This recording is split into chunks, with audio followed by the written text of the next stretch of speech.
2, 1. Oh. Bro! Alright guys, Jordan from Monster and back here again, and we're on day 5 of building ROTARU, our rotary SUBARU BRZ. So, what we have today is a mess of wiring that we have to figure out. So, pretty much we have wiring for the ignition harness that has to be made, that Aaron is coming right now to make. The rest of them, we have to pretty much make sure everything's set so that he can wire it up with no issues, because of course we want it to be running and driving. Yeah, it's a nice day outside and we are gonna try our best to get this thing started in this video. And you know what's also super ultra budget? There's no clips to hold these on, so these can just pop off whenever. And I am not taking them off my 240. Where are we buying them? Oh wait, this one does have a clip. Okay, you're good for this one. This one will stay on. He just doesn't want to finish before his 240. Let's just get that right on us here. Stop! You violated the law. I want to finish this so I can work on my 240, my good sir. All right, so with part 1 of this, so we have the oiling stuff that Aaron's gonna explain exactly what it does along with Drew here. Yeah, so basically I ordered push lock stuff because it's a lot easier than AN line and perfectly adequate. Like I think this stuff is rated for, I don't even know, 150, 200 PSI or something. And these push lock fittings, instead of having to do the whole complicated thing where you have to take the braid apart and put it in, you take this, you lube it up a little bit, you shove it in the hose, and it's good to go. If you're going, I think over 70 PSI, they recommend adding a clamp. But so we got some fancy AN fittings that adapt to the block, adapt to these push lock fittings that way, 10 AN.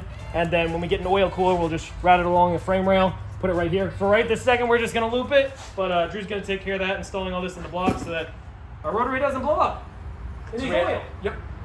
And I'm gonna make the block off plate as well because oil will be pouring out of there as well. We don't need no meter and pump. Yeah, we don't need that. And what's the metering pump do? It makes little bits of oil drop into the rotor housing so that they're happy and the apex seals don't just, sand the housing down. But instead we pre-mix like it's a 2-stroke. Yeah. Drew's an expert on 2-strokes. I am an expert on 2-strokes. Look at all the 2-strokes I have blown up on my shelf. I must really know what I'm doing. Yeah. So if you're watching AO2 Garage's YouTube channel, you'd know that this right here, whereas pretty much the position for the starter did not fit. It's just the way the adapter plate was designed. There's a little bit too much meat in the wrong areas because it wasn't designed for a starter for BRZ, which will be changed, of course. However, we had to modify the starter. Yeah, so you want to explain what you did to grind this and how it fits now? I just put it in a bench vise, hit it with a flap wheel, had to take off enough to get it in about a 1/4 of an inch, maybe a little bit more. So just took it down radius, checked it until now. By the way, Subaru starter is very easy to change. Oh, Subaru's so hard to work on. And bam, slides right in.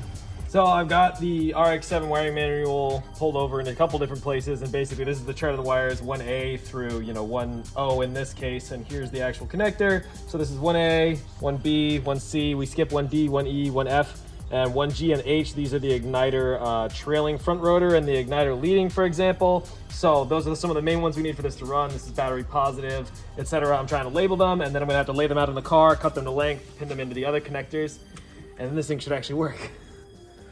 All right, guys. Well, we are going for a first crank of this 13B right now. You guys haven't gotten an update in a while.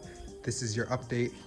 This is going to be the time that we see this thing finally turn for a long time. To be fair, this isn't impressive because anybody can wire a starter. It's like 2 wires. It doesn't matter. So we could have done this a while ago, but theoretically it could run right now, Yes. except we're not going to run it. Yeah. Okay. I'll let you know if anything. I'm gonna push the starter button. We're gonna hope that it turns over. We're gonna see. It's not gonna start yet because we haven't thrown the cloud switch. 3, 2, 1. Oh! Yeah. Bro! Yeah. It should get easier if you get oil too. That sounds like a healthy. That sounds real healthy. I'm not even gonna lie, bro. Bro! Woo! I heard the compression, man. That sounds crazy. It's so even. It's so even. That's crazy. So hopefully we have oil through it now, but we'll have to double check. Maybe pull the turbo line or something like Yeah, that. of course. Yeah. It turns over so good. So good. Bro, that's crazy. We're about to start this thing up for the first time. What? You excited? Oh, wait, hold on. Fuel pump should be on. Tell me when we got pressure. Constant 60. Alright, I have no idea if this is going to do anything at all, but I'm hopeful.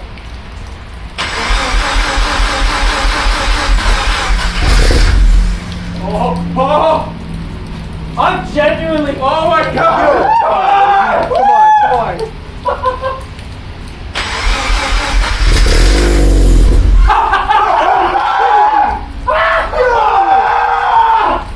Let's go! Make her idle! Right now! Send it!